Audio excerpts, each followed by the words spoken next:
ये कहानी है ठंड में बर्फ का घर। सर्दियों का मौसम था और ठंड की ठिठुरन से लोगों का जीना मुश्किल हो रहा था। गरीब लोगों के लिए तो ये मौसम और भी बड़ा खतरा था। उनके पास ना तो गर्म कपड़े थे, ना ही गर्म घर। वो ठंड से बचने के लिए जूझ रहे थे। एक छोटे से गांव में रहने वाले सुरेश की कहानी भी कुछ ऐसी ही थी। वो एक गरीब मजदूर था जो दिन भर मेहनत करके अपने परिवार का पेट भरता था। लेकिन सर्दियों के मौसम में उसका काम कम हो गया था और उसके पास पैसे नहीं थे कि वो अपने परिवार के लिए गर्म कपड़े और गर्म घर का इंतजाम कर सके। सुरेश का परिवार एक छोटे से मिट्टी के घर में रहता था। उस घर में ना तो दरवाजे थे और ना ही खिड़कियाँ। ठंडी हवा सीधे घर में घुस जाती थी और सुरेश के परिवार के पास ठंड से बचने का कोई तरीका नहीं था। एक रात जब ठंड बहुत ज्यादा थी, सीता ने सुरेश से कहा, अजी, मैं नहीं जानती कि हम इस ठंड से कैसे बचेंगे। हमारे पास ना तो गर्म कपड़े हैं और ना ही घर। मैं डरती हूँ कि कहीं हमारे बच्चे ठंड से बीमार ना हो जाए। सीता, तुम चिंता मत करो, मैं कुछ ना कुछ करूँगा। तुम सबको इस ठंड से बचाने के लिए मुझे कुछ ना कुछ इंतजाम तो करना ही होगा। मैं बाहर जाता हूँ और कोई काम ढूंढने की कोशिश करता हूँ। अरे, लेकिन इतनी ठंड में आप कहाँ काम ढूंढने के लिए जाओगे? बाहर तो हल्की भल्की बर्फ भी गिर रही है। इतनी ठंड में बाहर जाओगे तो बीमार हो जाओगे। अरे लेकिन अगर मैं अभी बाहर नहीं गया तो पैसे कैसे कमाऊंगा? और जितने महीने ठंड का मौसम रहेगा तब तक बर्फ तो गिरती ही रहेगी। ऐसे तो मैं काम पर जा ही नहीं पाऊंगा। सुरेश घर से बाहर निकलता है। उसके पास कोई काम नहीं था, लेकिन वो इसी आस में था कि उसे कोई काम मिल जाए। वो भरी ठंड में पूरे दिन भर काम के लिए भटकता है, लेकिन उसे कुछ काम नहीं मिलता। पहनने को उसके पास गर्म कपड़े भी नहीं थे और ठंड में बर्फ गिर रही थी, जिस वजह से वो ठंड में बहुत ज्यादा ठिठुर रहा था। कितनी ठंड है, कितनी ठंड है। ऊपर से बर्फ के कारण मेरे कपड़े भी बिल्कुल गीले हो गए हैं। इस वजह से मुझे और ज्यादा ठंड लग रही है। काश मेरे पास भी गर्म कंबल और इस बर्फबारी से बचने के लिए अच्छा सा कोट होता। सुरेश खुद से ये सब कह ही रहा था कि तभी उसे पीछे से एक आवाज आती है। अरे सुरेश, तुम कहाँ जा रहे हो भाई? अरे अजीत, तुम यहाँ कैसे? तुम भी काम की तलाश में भटक रहे हो क्या? ठीक पहचाना भाई, मुझे भी कहीं काम नहीं मिल रहा है। हमारे यहाँ पर जब भी ठंड में बर्फबारी शुरू होती है सारा काम बंद हो जाता है। अब जब तक बर्फ गिरेगी तब तक कोई काम मिलने का आसार नहीं। वो दोनों आपस में बात कर ही रहे होते हैं तो तभी बर्फबारी और तेज हो जाती है। अरे बाप रे बाप, ये क्या हुआ? बर्फबारी तो बहुत ज्यादा तेज हो गई। चलो भाई, जल्दी से घर चलते हैं। अजीत और सुरेश जल्दी से अपने अपने घर की तरफ भागते हैं। दोनों का घर आमने सामने ही था, लेकिन दोनों का घर मिट्टी से बना था और लगातार बर्फ पड़ने के कारण पूरे घर में सीलन पड़ गई थी और घर और ज्यादा ठंडा हो गया था। एक तो पहले इतनी ठंड है, ऊपर से बर्फबारी के कारण हमारा पूरा मिट्टी का घर सीलन में हो चुका है। ऐसे तो हम सब बीमार हो जाएंगे। माँ, मुझे बहुत ठंड लग रही है और प्यास भी लग रही है। पीने के लिए गर्म पानी है क्या? घर में पानी तो छोड़ो, घर में तो अपनी ही नहीं है। पानी की टंकी में बर्फ जम गई है, जिस वजह से नल से पानी ही नहीं आ रहा। हे भगवान, अब ये और नई मुसीबत आ गई। अब पीने के लिए पानी कहाँ से आएगा? माँ, बाहर इतनी सारी बर्फ गिरी हुई है तो मैं बाहर जाके थोड़ी सी बर्फ इकट्ठी करके ले आती हूँ। फिर तुम चूल्हे पर उसे गर्म कर देना। स्वीटी और जीतू बाहर जाकर पतीले में बर्फ भर के ले आते हैं और सीता चूल्हे पर बर्फ से भरा पतीला रख देती है और उसी से वो सारा काम करते हैं। माँ, क्या मैं और भैया जाकर बाहर खेल सकते हैं? क्या दिमाग खराब हो गया है क्या तुम दोनों का? बाहर इतनी ज्यादा बर्फ पड़ रही है और तुम लोगों को बाहर जाकर खेलना है। तो हम लोग क्या करें माँ? एक तो ना तो हमारे घर में दरवाजा है और ना ही खिड़की है, ऊपर से पूरा घर मिट्टी का है। घर में भी हमें इतनी ज्यादा ठंड लग रही है, तो इससे अच्छा तो बाहर जाकर खेल ही लेते हैं, कम से कम थोड़ा अच्छा तो लगेगा। बेटा, लेकिन बाहर बर्फबारी हो रही है और तुम लोगों के पास बर्फ से बचने के लिए कपड़े भी नहीं हैं। तुम दोनों बीमार हो जाओगे। हमें कुछ नहीं होगा माँ, तुम हमें थैलियाँ दे दो, हम सिर पर थैली को रख लेंगे तो बर्फ हमारे सर पर नहीं गिरेगी। स्वीटी और जीतू अपने शरीर पर बड़ी सी पन्नी पहन लेते हैं और सर पर भी एक थैली और ले लेते हैं और दोनों भाई बहन बाहर खेलने के लिए चले जाते हैं। भैया, ये बर्फ भले ही हमें सर्दी में परेशान करती है, लेकिन ये देखने में कितनी सुंदर है। बाहर जहाँ पर बर्फ पड़ती है वहाँ पर तो बहुत सारे लोग घूमने जाते हैं, लेकिन हमारे यहाँ पर कोई घूमने नहीं आता। हाँ स्वीटी, क्योंकि हमारा इलाका ज्यादा लोकप्रिय नहीं है, लोग वहीं पर जाना पसंद करते हैं जहाँ पर टूरिस्ट पहले से ही आते जाते हैं। हमारे यहाँ पर गांव का माहौल है और ना ही ज्यादा सुविधाएं हैं, तो इसलिए यहाँ पर कोई आता ही नहीं है। काश यहाँ पर भी दूर दूर से लोग आते जाते, तो फिर हम उन लोगों के लिए गरम खाना बनाते और वो हमसे खाना खरीदते, तो हम उनसे ढेर सारे पैसे कमाते। वैसे आइडिया तो अच्छा है तेरा, लेकिन यहाँ पर कोई नहीं आने वाला। अगर ऐसा होता तो पिताजी को काम की चिंता करने की जरूरत ही नहीं होती और हमें भी पूरी सर्दियाँ सिर्फ खिचड़ी नहीं खानी पड़ती। दोनों भाई बहन बर्फ में खेल ही रहे होते हैं कि तभी पीछे से कोई जीतू की कमर में बर्फ का गोला फेंक कर मारता है। जीतू पीछे मुड़कर देखता है तो उसका दोस्त मोनू और साथ में उसकी बहन चुन्नी थी। अच्छा, तू अब मुझे छिप छिप कर बर्फ के गोले बनाकर मारेगा? रुक, मैं अभी बताता हूँ तुझे। वो चारों आपस में एक दूसरे को बर्फ के गोले से मारते हुए खेलने लगते हैं। तभी स्वीटी कहती है, भैया, जैसे हम मिट्टी के घर बना सकते हैं, क्या वैसे ही हम बर्फ से बना भी घर नहीं बना सकते क्या? हाँ, बना तो सकते हैं। मैंने स्कूल में पढ़ा था, बर्फ से जो घर बनते हैं उन्हें इग्लू बोलते हैं और वो अंदर से काफी गर्म होते हैं। क्या? लेकिन ऐसे कैसे हो सकता है? बर्फ तो ठंडी होती है, तो उससे बना हुआ घर गर्म कैसे हो सकता है? ये तो मैं भी नहीं जानता, लेकिन ऐसा मैंने पढ़ा है। चलो ना भैया, हम सब मिलकर बर्फ का घर बनाते हैं, बहुत मजा आएगा। वो सभी मिलकर बर्फ का एक छोटा सा घर बनाकर तैयार करते हैं। तभी ठंड से ठिठुरता हुआ एक कुत्ता वहाँ पर आ जाता है। अरे, ये तो कालू है, ये तो ठंड से बहुत ज्यादा ठिठुर रहा है। अरे, इसके पास तो कोई घर भी नहीं है, तो क्यों ना हमने जो बर्फ का घर बनाया है उसमें हम कालू को सुला दें। हाँ, तुम ठीक कह रही हो, कम से कम कालू ठंड से तो बचा रहेगा। आओ कालू, आओ, तुम इस बर्फ के घर के अंदर चले जाओ, तुम्हें इसमें ठंड नहीं लगेगी। उनकी बात सुनकर कालू बर्फ से बने हुए छोटे से घर में चला जाता है। तभी कालू को देखकर आसपास के बाकी कुत्ते भी वहाँ पर आ जाते हैं। लगता है इन्हें भी कालू की तरह अपना बर्फ का घर चाहिए, इन्हें भी ठंड लगी होगी ना। चलो हम सब मिलकर इन सब के लिए बर्फ के घर बना देते हैं। अब हमने तुम सब लोगों के लिए घर तैयार कर दिए हैं, तो तुम अब आराम से अपने अपने घरों में रह सकते हो और जब भी तुम्हें भूख लगे तो खिचड़ी खाने के लिए घर आ जाना। स्वीटी की बात सुनकर सभी कुत्ते भौंकते हुए स्वीटी की बात पर हामी भरते हैं।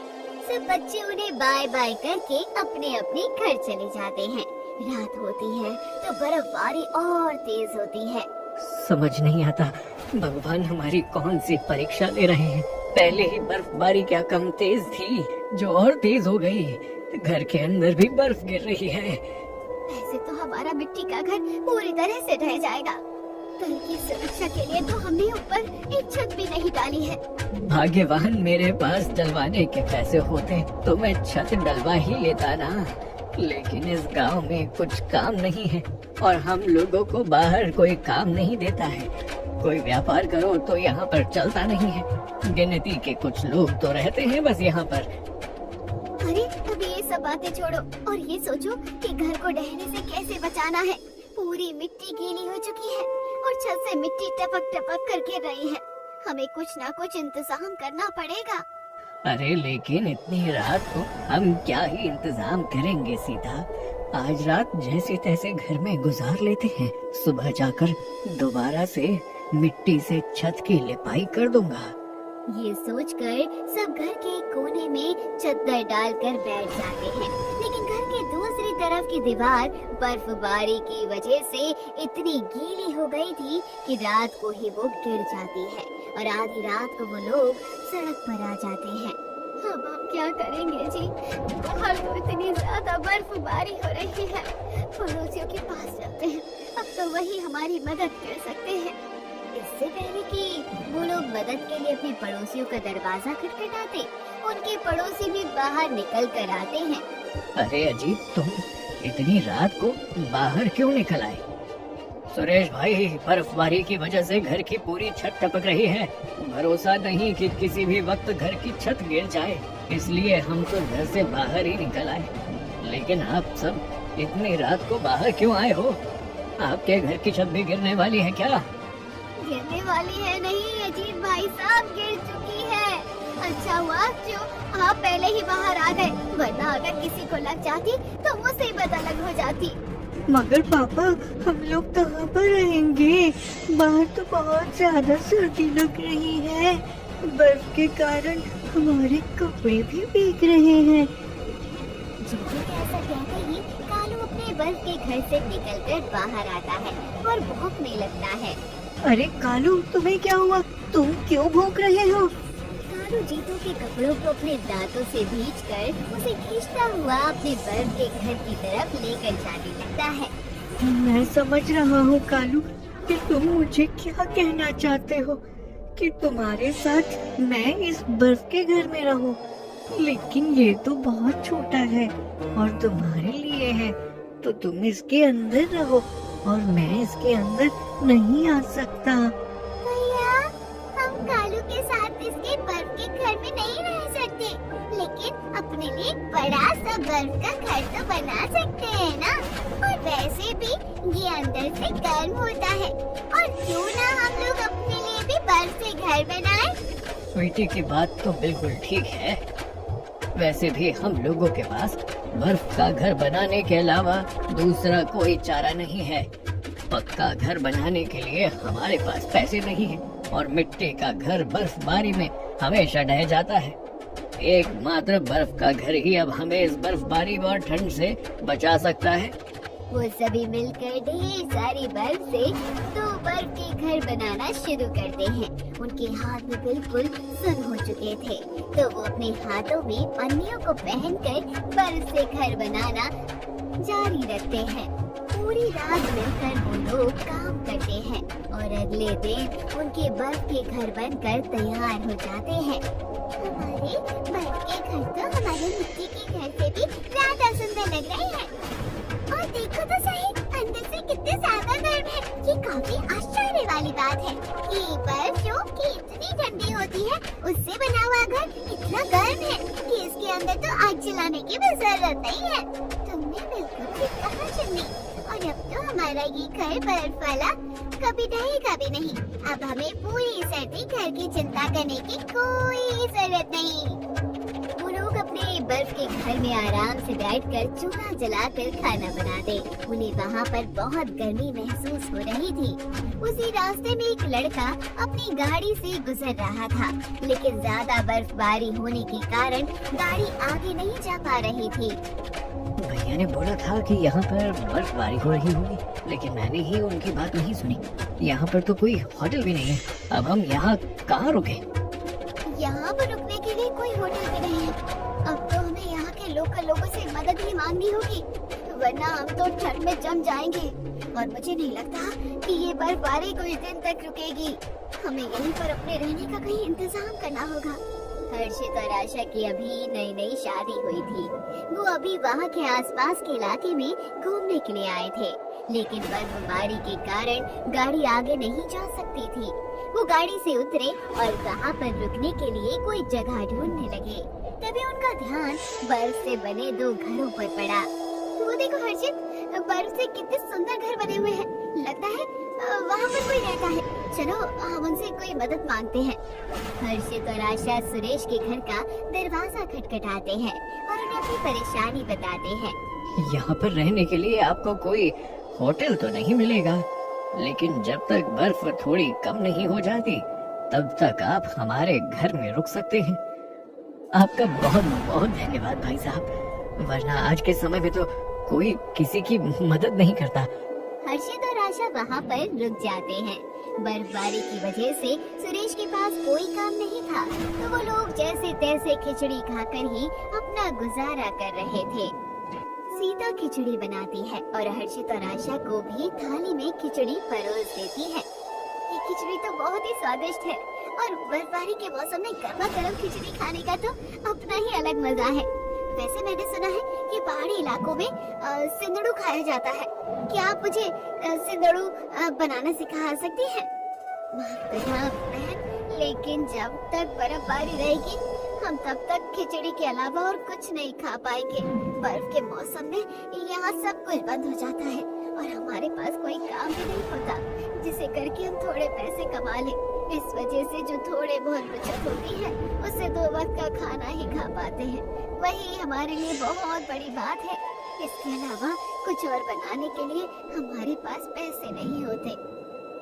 तो बड़ी हैरान कर देने वाली है कि बर्फ के मौसम में यहाँ पर लोगों के पास काम नहीं रहता, बल्कि बर्फबारी की वजह से तो यहाँ पर और ज्यादा से ज्यादा टूरिस्ट आने चाहिए, जिससे आपका काम अच्छा चले, आप तरह तरह के व्यापार खोल सके। आपकी बात तो ठीक है बहन, लेकिन हमारा इलाका बिल्कुल भी प्रचलित नहीं है। लोग शिमला, मनाली या नैनीताल जाना पसंद करते हैं, लेकिन हमारे इन गांवों के अंदर कोई नहीं आता, क्योंकि लोग इनके बारे में जानते ही नहीं है। आप इस तरह निराश मत होइए भाई साहब, आपका गांव बहुत ही सुंदर है और अगर लोग अभी तक आपका गांव के बारे में नहीं जानते तो आप जान जाएंगे। हर्षित अपने बैग से कैमरा निकालता है और सुरेश के बर्फ के घर की वीडियो बनाने लगता है। वो बाहर जाकर भी बर्फ के घर की वीडियो बनाता है और सोशल मीडिया पर अपलोड कर देता है। अब देखना भैया, आपके गांव में लोग कहां कहां से आते हैं। मेरा अपना YouTube चैनल है जिस पर मैं जगह जगह के घूमने फिरने के वीडियोस बनाकर डालता हूँ और लोग हमेशा घूमने के लिए अच्छी और सुंदर जगह की तलाश करते हैं। आपका गांव छुपा हुआ एक खजाना है और बहुत सुंदर भी है। आप देखना, धीरे धीरे लोग यहाँ पर आने लगेंगे और बर्फबारी के कारण आपके गांव में जो सब काम बंद हो जाता था वो भी अब चलने लगेगा। अरे भैया, ऐसे थोड़ी ना होता है, एक वीडियो बनाकर डालने से कौन यहाँ आने वाला है। अभी आपको सोशल मीडिया की ताकत का अंदाजा नहीं है, लेकिन मैं आपको लिख कर दे सकता हूँ कि आज से कुछ दिन बाद आपके गांव में टूरिस्ट की भीड़ लग जाएगी और जब वो लोग यहाँ पर आएंगे तो उन्हें रहने के लिए कोई ना कोई जगह चाहिए होगी। तो आप पहले से ही बर्फ के घर बनाकर तैयार कर लीजिए। आपके बनाए बर्फ के घर ही आपका बहुत अच्छा व्यापार बन जाएंगे। सुरेश उनकी बात को मजाक में टाल देता है। उसे यकीन नहीं था कि ऐसा भी कुछ हो सकता है, लेकिन जब 2 दिन बाद वो लोग सोकर उठते हैं तो उनके वहाँ पर लोगों की भीड़ लगी हुई थी। अरे, हमारे गांव में भला इतने सारे लोग कहाँ से आ गए? कहीं ये उस वीडियो का ही तो कमाल नहीं जो आपने सोशल मीडिया पर डाली थी? जी हाँ भाई साहब, ये उसी वीडियो का कमाल है। मैंने आपको कहा तो था कि बर्फ के ये घर बनाकर तैयार कर लीजिए, बहुत काम आएंगे, लेकिन आपने मेरी बात नहीं मानी। हर्षित और सुरेश आपस में बात कर ही रहे थे कि तभी कुछ लोग सुरेश के दरवाजे पर आते हैं और ठहरने के लिए जगह के बारे में पूछने लगते हैं। भैया, अभी तो यहाँ पर ठहरने के लिए कोई जगह नहीं है, लेकिन मैं आपके लिए बर्फ के घर बनाकर तैयार कर दूंगा जहाँ आप आराम से रह पाएंगे। अरे भाई साहब, हमने सोशल मीडिया पर यहाँ के बर्फ के घरों की ही तो वीडियो देखी थी, उन्हें देखकर ही तो हम लोग यहाँ पर आए हैं। हम कभी बर्फ के घर में रहे ही नहीं। तो एक बार एक्सपीरियंस लेना चाहते हैं। वहाँ पर बहुत सारे लोग इकट्ठा हो जाते हैं, तो सुरेश अपने परिवार के साथ अपने पड़ोसी अजीत के बर्फ के घर में जाता है और बाकी सब लोगों को वो अपने घर में ठहरा देता है। वो अजीत को सारी बातें बताता है और उससे कहता है, अजीत भाई, काम हमारे पास खुद चल कर आया है, तो हमें पीछे नहीं मुड़ना चाहिए। हम इन सब लोगों के लिए बर्फ के घर बनाएंगे, जिसके बदले में हर दिन का किराया मिलता रहेगा। ये हमारे लिए अच्छा व्यापार होगा। ये तो तुमने ठीक कहा सुरेश भाई। कितने सालों के बाद इस ठंड के मौसम में हमें काम मिल पाया है। मैं भी तुम्हारे साथ मिलकर बर्फ के घर बनाऊंगा। उस गांव के लोगों के पास बर्फबारी के कारण कोई काम नहीं था, तो वो सभी सुरेश और अजीत के साथ मिलकर बर्फ के घर बनाना शुरू करते हैं। शाम तक गांव के सारे लोग मिलकर काफी सारे बर्फ के घर बना देते हैं और धीरे धीरे वहां पर आने वाले टूरिस्ट की तादाद भी बढ़ जाती है, जिसके कारण गांव का कोई व्यक्ति वहां पर चाय बेचने का काम शुरू करता है, तो कोई अपना मैगी सेंटर खोल लेता है। लोगों ने अपनी दुकान भी बर्फ के इग्लू से बनाई हुई थी। पूरा गांव बर्फ से बने घर और दुकानों से बहुत ही सुंदर लग रहा था। जिस बर्फ के घरों को उन गांव वालों ने अपनी मजबूरी के चलते अपने रहने के लिए बनाया था, वही बर्फ के घर आज उनकी मेहनत कमाई का जरिया बन चुके थे। उनका गांव एक बहुत बड़ा टूरिस्ट स्पॉट बन चुका था। सब लोगों ने मेहमान के लिए बर्फ के घर बनाए और हर रोज उससे उन्हें अच्छा किराया मिलने लगा, जिससे उनकी जीविका अच्छी हो गई और एक सुंदर गांव को अपनी पहचान मिल गई। तो दोस्तों, कहानी कैसी लगी कमेंट बॉक्स में जरूर बताइएगा और चैनल को अभी तक सब्सक्राइब नहीं किया है तो जरूर कर लीजिएगा।